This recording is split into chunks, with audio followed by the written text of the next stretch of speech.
Hello friends, कैसे हैं आप सभी? मैं लोकेश चौधरी स्वागत करता हूँ आपका एक नए वीडियो में। जितने भी मेरे भाई-बहन जो nursing RUHS BSc nursing second round counselling का वेट कर रहे हैं, उन्हीं के लिए ये वीडियो होने वाला है। क्योंकि जो मेरे भाई-बहन ये जो आरयूएचएस काउंसलिंग 2025 है, ये गूगल और यूट्यूब पर सर्च कर के थक गए हैं कि काउंसलिंग कब स्टार्ट होगी, काउंसलिंग कब स्टार्ट होने वाली है, कोई डेट, कोई नोटिफ़िकेशन। परंतु आरयूएचएस ने अभी तक कोई भी नोटिफ़िकेशन जारी नहीं किया है और आरयूएचएस तो एकदम मौन बैठा हुआ है कि काउंसलिंग को उसको काउंसलिंग से कोई मतलब ही नहीं है, ऐसे बैठा हुआ है। हालाँकि कोर्ट ने जब 12 तारीख तक का आरयूएचएस को ऑर्डर दिए थे कि आप 12 तारीख तक कॉलेजों में इंस्पेक्शन करो और काउंसलिंग को जल्द से जल्द स्टार्ट करो। परंतु आरयूएचएस ने तक कोई भी इंस्पेक्शन का नोटिस जो है कोर्ट में सबमिट नहीं किया है और काउंसलिंग के बारे में भी अभी तक कोई नोटिस जारी नहीं किया है। जब कोर्ट ने बोला था आरयूएचएस को कि 12 सितंबर तक आप कोर्ट में जो इंस्पेक्शन का है, जो फाइल है उसको सबमिट करो। फिर हमने भी वीडियो बनाया था कि आरयूएचएस अगर 12 तारीख को अगर वो फाइल सबमिट कर देता है, तो 15 तारीख तक काउंसलिंग स्टार्ट हो जाएगी। परंतु आरयूएचएस ने अभी तक ऐसी कोई जो इन्फॉर्मेशन है, वो कोर्ट में सबमिट नहीं की है। इस आधार पर हम बता सकते हैं कि आरयूएचएस काउंसलिंग को लेकर बिल्कुल भी जो है इ इसको रिस्पॉन्सिबल नहीं है। उसको काउंसलिंग से कोई मतलब नहीं है। उसको बच्चों के जो फ्यूचर है और उससे कोई मतलब नहीं है। आरयूएचएस ने कॉलेजों में इंस्पेक्शन भी नहीं किया क्योंकि कॉलेजें हैं कुछ कॉलेजें हैं जो 2021-22 से अभी तक चल रही है। उन कॉलेजों में खुद का हॉस्पिटल भी नहीं है, ना खुद की कोई लैब है। वो कोई सिर्फ़ कोर्ट के कागज़ी आधार पर अभी तक चल रही है। उसको कोई रोकने-टोकने वाला भी नहीं है क्योंकि आरयूएचएस तो अपनी जो ज़िम्मेदारियाँ हैं उससे दूर भागता जा रहा है और उनके पास कोई आईएनसी मान्यता भी नहीं है। वो कॉलेज भी चल रही है, जो बच्चों का फ्यूचर है आगे जाकर जो उन कॉलेजों में एडमिशन लेने वाले बच्चे हैं, उनको आगे जाकर फ्यूचर में जो कठिनाइयाँ हैं उनका सामना तो ज़रूर करना पड़ेगा। आप इस वीडियो में एंड तक बने रहिए। इस वीडियो में मुझे आपका साथ चाहिए और आपका जो साथ चाहिए कि हमें साथ में मिलकर बीएससी नर्सिंग जी काउंसलिंग है उनको उसको आरयूएचएस से स्टार्ट करवाना पड़ेगा। हमें एकजुट होकर हम जब आरयूएचएस के अंदर ये बात करेंगे कि आप काउंसलिंग को स्टार्ट कीजिए, तो आरयूएचएस हो सकता है हमारी बात पर ध्यान दे। जितने भी नर्सिंग के मेरे भाई-बहन जो आरयूएचएस काउंसलिंग सेकंड राउंड का वेट कर रहे हैं, जिनको आरयूएचएस की सेकंड राउंड की काउंसलिंग करवानी है, वो इस वीडियो से जुड़े रहें। वीडियो पसंद आए तो वीडियो को लाइक कर दें और भाई को सब्सक्राइब करके अपनी जो नर्सिंग फैमिली है, उसके अंदर अपना योगदान दीजिए। और आगे मैं बता दूँ वीडियो में कि आरयूएचएस ने अभी तक कोई इंस्पेक्शन कॉलेजों में किया ही नहीं है और आरयूएचएस ने जो फार्मेसी की काउंसलिंग है, उसको तो स्टार्ट कर दिया। उसके अंदर भी तो जो कोर्ट की जो है थी परेशानियाँ थी कोर्ट की लेकिन उसको आरयूएचएस ने सॉल्व किया और उसके अंदर तो कॉलेजें भी ज़्यादा थी।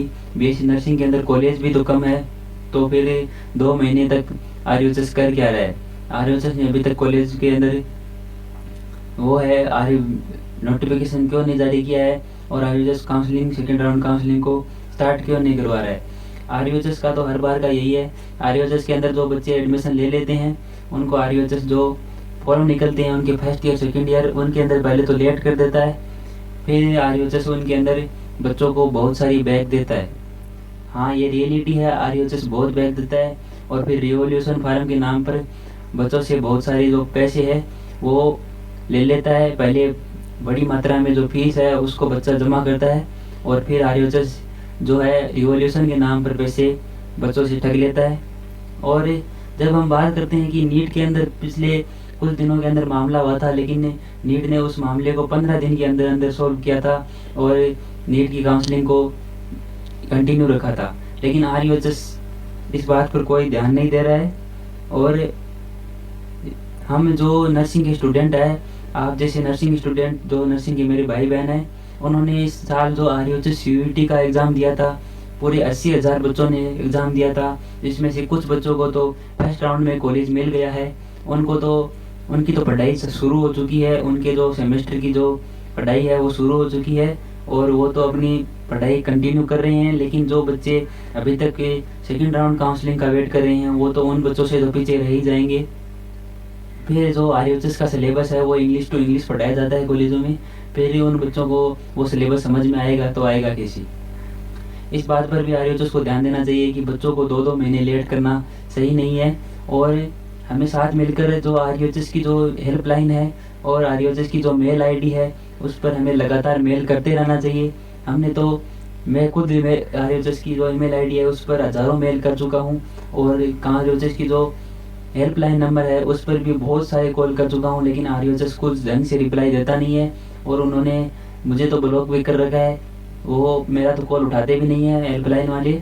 और मैंने जो डिफरेंट डिफरेंट नंबर से जब उनको कॉल करता हूँ तो वो ये बात सुनते ही कि आरएचएस सेकेंड राउंड काउंसलिंग का नाम सुनते ही वो फ़ोन को काट देते हैं। उनको कोई जिम्मेदारी नहीं है, वो अपनी जिम्मेदारियों से बिल्कुल भी नहीं बढ़ा रहे। और ये जो वाइस चांसलर है आरएचएस का वो क्या कर रहे हैं पता नहीं, कि उनकी सबसे बड़ी वही है आरएचएस के अंदर, वो अपनी यूनिवर्सिटी के अंदर क्या कर रहे हैं, उनकी क्या जिम्मेदारी है, उनको जिम्मेदारी का तो पता नहीं है या वो अपनी जिम्मेदारी निभा नहीं रही है सही से। क्यों नहीं निभा रहे? बच्चों का जो फ्यूचर है वो क्या उनकी कोई वैल्यू नहीं है? आरएचएस को यह नहीं पता है।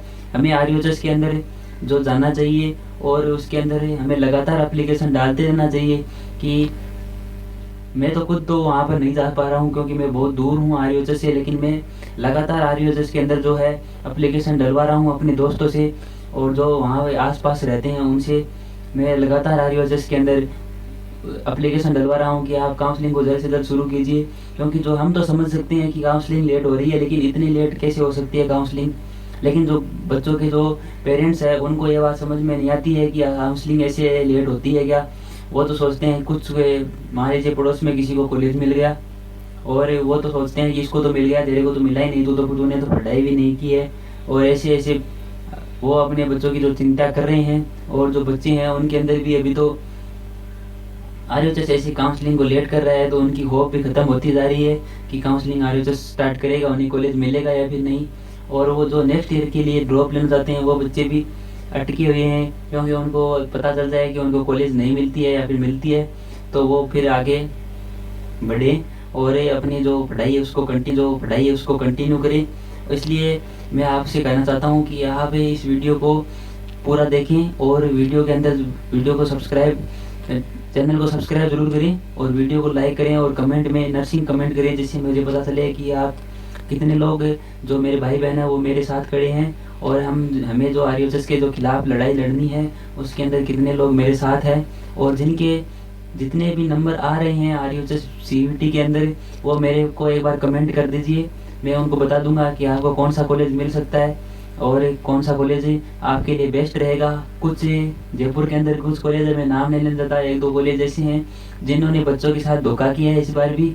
उनके पास आईएनसी की मान्यता नहीं है और उन्होंने बच्चों के एडमिशन लिए और फिर बच्चों के एडमिशन के टाइम पर उन्होंने आईएनसी की मान्यता दिखाई, फिर उनकी आईएनसी मान्यता नहीं है अभी और बच्चों की जो डिग्री है वो आईएनसी से अप्रूव नहीं होगी, और जिस कारण बच्चों के साथ उन्होंने धोखा कर लिया। मैं नाम नहीं लूँगा क्योंकि नाम लेने से आपको पता है कि क्या हो सकता है कि, लेकिन मैं बता रहा हूँ मेरे पास 1-2 बच्चों के कमेंट आए थे कि हमारे साथ ऐसे ऐसे हो गया और हमारे साथ धोखा किया है जयपुर के कुछ कॉलेजों ने। आप अपने नंबर और अपने जो कॉलेज लेने वाले हैं उसका नाम कमेंट कर दीजिए, मैं आपको बता दूंगा कि वो कॉलेज आपके लिए सही है या फिर नहीं। और आप अपने जो कमेंट बॉक्स के अंदर नर्सिंग कमेंट कर दीजिए, जिससे हमारी जो फैमिली है उसको हम बढ़ा सकें और हम जो एक साथ मिलकर आप आरएचएस की ईमेल आईडी उस पर आप मेल कीजिए। आरएचएस की ईमेल आईडी आपको ये जो ऑफिशियल साइट आपको दिख रही है यहाँ पर आपको मिल जाएगी और आप जल्द से जल्द आप इस ईमेल आईडी पर भी कमेंट कर सकते हैं।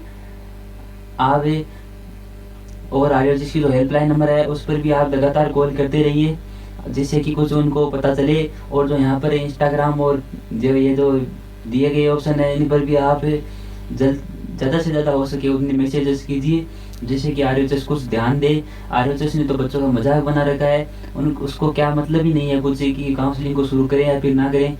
फिर वो तो आराम से बैठा हुआ है 2 महीने से, बच्चे जो परेशान हो रहे हैं उसका उसकी कोई वैल्यू ही नहीं है।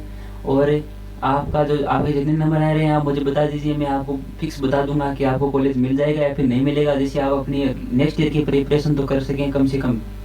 आप इस बार आपको अगर कॉलेज भी नहीं मिला और आप लेट हो गए तो फिर अगले साल भी आपको दिक्कत आएगी। और अगर आपको ये वीडियो पसंद आया हो तो वीडियो को लाइक और भाई को सब्सक्राइब ज़रूर कीजिएगा। जितने भी मेरे नर्सिंग के भाई और बहन हैं, थैंक यू।